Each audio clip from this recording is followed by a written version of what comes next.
അതെ, എന്താണ് ഡ്രസ്സിങ് റൂമിൽ അടി നടന്നു നോക്കുക, റൂമറുകൾ വരുന്നുണ്ടല്ലോ, സത്യമാണോ? എന്താ സംഭവം? നിങ്ങളാരോ കേട്ടിക്കണോ? നമ്മൾ കുറച്ച് മുമ്പ് കേട്ടിട്ടോ, ഡ്രസ്സിങ് റൂമിൽ ഭയങ്കര അടിയാണ്, ഫൈറ്റാണ്, ഗംഭീറും സൂര്യകുമാർ യാദവും ചർച്ചകൾ രാത്രി അർദ്ധരാത്രിയും കഴിഞ്ഞ് പുലർച്ചയിലേക്ക് നീങ്ങി നോക്കാണ് കേൾക്കാൻ കഴിയുന്നത്. ഒക്കെ ഉള്ളത് തന്നെയാണോ? സത്യമാണോ? എന്താണ് എന്താണ് പ്രശ്നം? കുൽദീപ് യാദവ് ഓപ്പണർ ഇറങ്ങണമെന്ന് പറഞ്ഞോ? അല്ലെ മുമ്പ് അങ്ങനെ പറഞ്ഞോ? പിന്നെന്തിനാണ് നിങ്ങൾ അടി കൂടിയത്? ഞാൻ ചിരിച്ചതാ.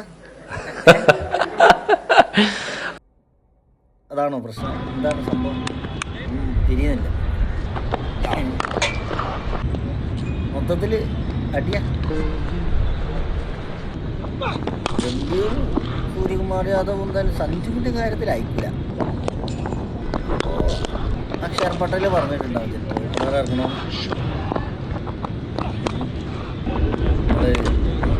നമ്മളൊക്കെ ചെയ്തിട്ട് 2 കളിയും ജയിച്ചിട്ട്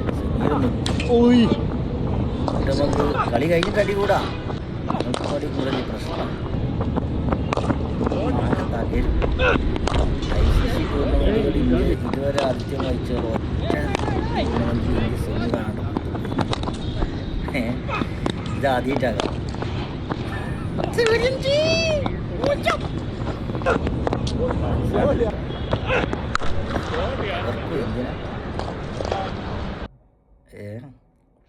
അഭിഷേക് ശർമ്മനുണ്ട് ബസ്സിലിട്ടിട്ട്